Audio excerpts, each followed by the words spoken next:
Thank you so much for coming. Today we are having a funeral. I'm wearing black for it. You should also change into something black and something comfortable. It's going to be a long service.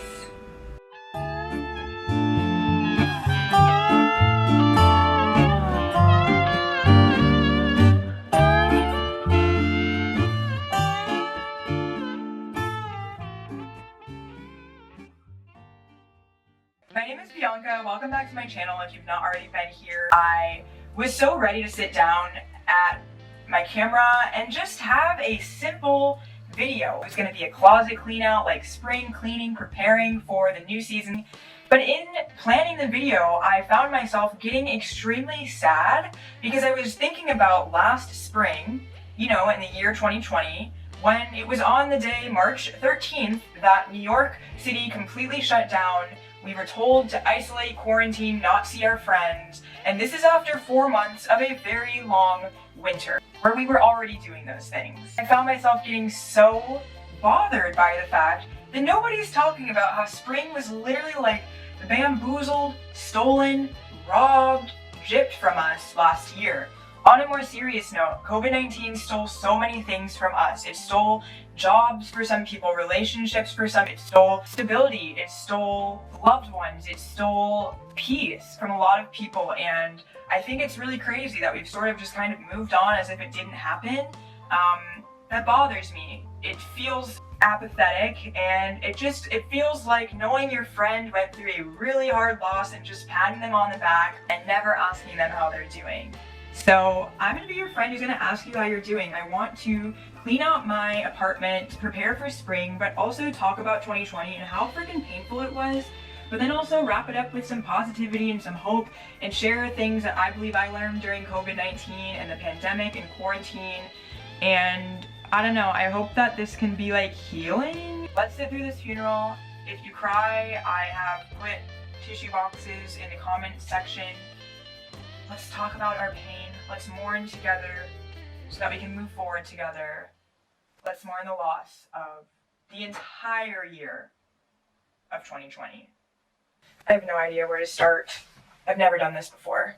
I mean, have you done a funeral from home before? I hope not. Honestly, after last year, you have. Sorry for bringing that up. Let's start with my closet.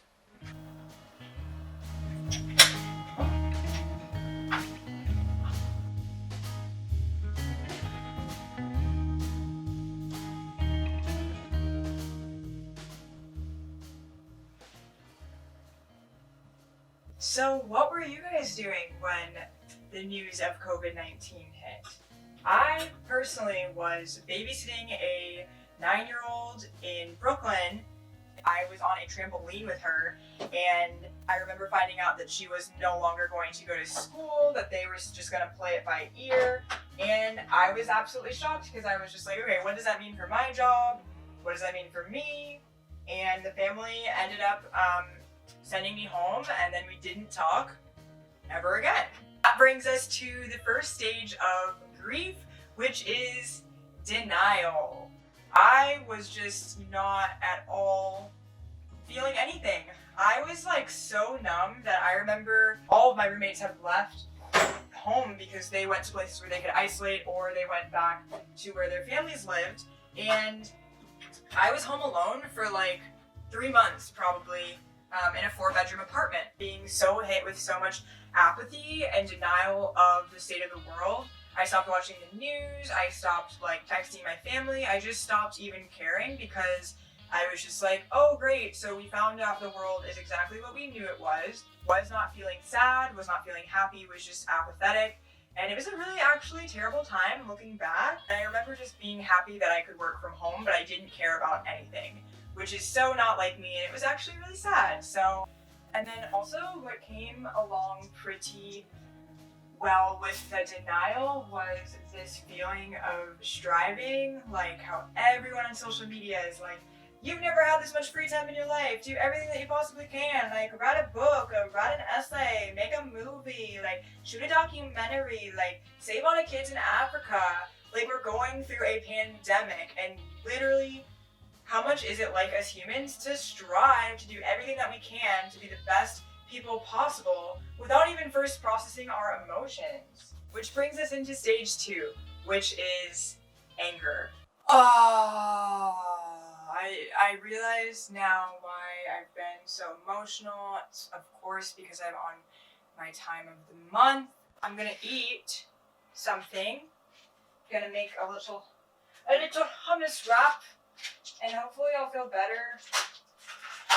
And then good enough to finish organizing my pantry, and then cleaning up some of my bathroom and organizing in there too.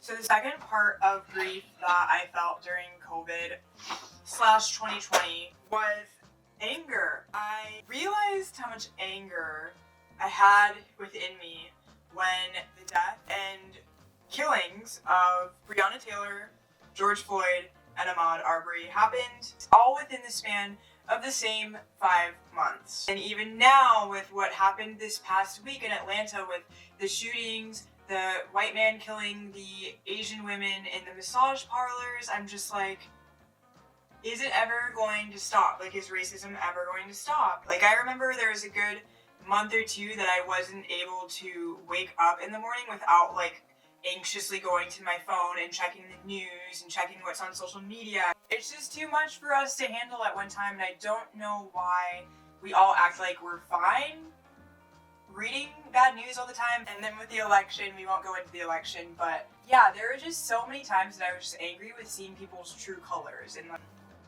I feel like 2020 really taught me to like protect myself and like put boundaries up if necessary. I think I've always like walked through life like, okay, like, you know, I can help the racist person, or I can help this person change their mind, or like, I'm gonna love them anyways. And although that's like great, it's also super important to love myself and like to know when the space is no longer safe for me mentally. And I think that's something coming out of 2020 that I am really proud of myself for doing, is like choosing my own well-being, which is unfortunate that I struggle with that. But yeah, part 3 of the grieving process for me was definitely the depression. It didn't feel like full out depression, but just this like, okay, we're on a high of working from home, we're on a high of the Black Lives Matter protesting, all the anger, all the feelings, everything, and then it's like, okay, it's August, and now we're finding out kids are not going back to school, the virus is not getting any better, and also fall is coming, and winter is coming, and like, we're nowhere near done with this pandemic. Such a weird time, because I think everyone was burnt out from doing the new creative projects that they had started doing. Everybody was burnt out from being unemployed, everybody was burnt out from finding out who's dying every single day, and there not being that like climactic moment of, okay, everything's gonna get better. There wasn't a climax. It was just like it was like up, down, and then here, and then down, and that's pretty sad. Okay, I'm gonna move on. I'm gonna go organize this kitchen, which shouldn't take this long. Wish me luck. I'll see you guys back there. The black is back. We're gonna finish this funeral strong. We're gonna say goodbye to 2020, even though there's a lot of pushback. 2020 doesn't want me to say goodbye. I'm having a hard time even remembering things because it was that traumatic. This is my pantry though, and as you probably saw in my apartment tour, it's a hot freaking mess. I got these cute little shelf guys. I'm gonna put my stuff in and slide them in there. I'm gonna take all my stuff out of my pantry and then put it all back in.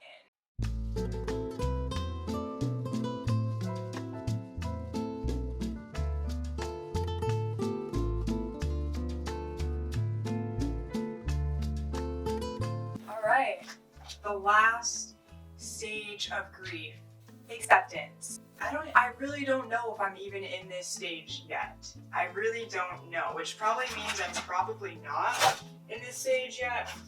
But I promise you, I would like to be in that stage.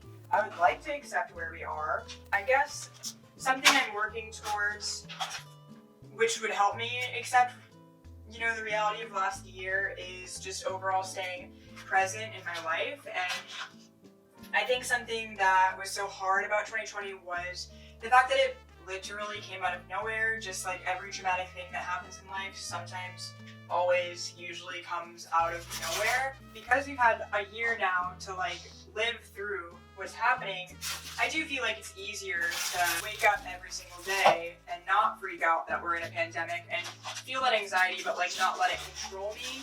And also just like being grateful for the fact that I haven't had COVID, that my family members are healthy, and then also just like mourning with those who mourn and, you know, staying present. And that is, I think, the thing that has been the most rewarding out of COVID-19 is like not striving to change everything all the time, which I could use a big lesson in controlling and making everything the way I want things to be.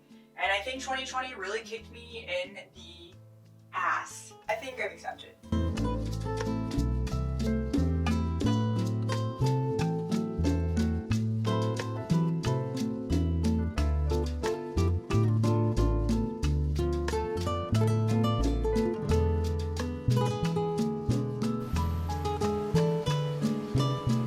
So weird, look at this. I just put my silverware on this hanging shelf because I don't know where else to put it.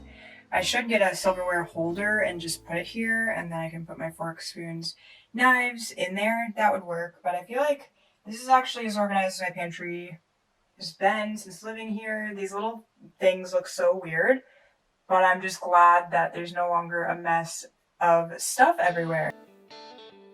Where are we now? Today is March 22nd, 2021. It has been a year since the New York City shutdown, plus 9 days, and it feels like we are in the same place as we started. However, I would be lying if I said I did not experience a ton of growth since the beginning of quarantine to now. I truly feel like a totally different person. I feel like less depressed, less anxious. I feel like my emotions have not been controlling my life as much as they used to, and I think that comes out of spending so much time at home and alone with myself and my thoughts and my feelings, which is something we never had the pleasure to do so much of before. Something that I learned is that free time is so essential to growth. Like, quarantine really gave us so much free time, so much time to look at ourselves, and even in terms of creativity, I feel like creativity really flourished during COVID-19, and I am very grateful for that. I started my YouTube channel during COVID. That's all I did. Something I learned from COVID-19 is that loss is really painful. I feel like coming out of a place of apathy and into a place of empathy, I have been able to connect deeper to those who have experienced loss, because I've experienced loss myself. I feel like it has created more depth in me as a person, and it's allowed me to feel closer to those who have really lost people that they've loved, because I can't freaking imagine what that would feel like. Another thing that I learned is that we can't hold on to anything, that we have to live in the present. And the last thing I learned is how important it is to hope in something greater than this world and greater than ourselves, because at the end of the day, that is what will keep you standing tall when the world goes to shambles. And yeah. Oh my gosh. You know what would be freaking hilarious is if I came into the bathroom and did a farewell obituary to 2020. Be right back. Dear 2020, thank you for ripping apart the life that I thought I had and picking me up and throwing me down in a different life plan than I thought I had. Despite the pandemic, all of the racism coming to the surface, politics, despite all that, I thank you for teaching me that controlling things myself is not the way that it should be. Some things aren't meant to last forever, and most of all, I mourn the loss of every person who died during COVID-19, because that is seriously messed up and sad. And I'm not happy, 2020, that we had to experience that from you. Dear 2020, you kicked my ass.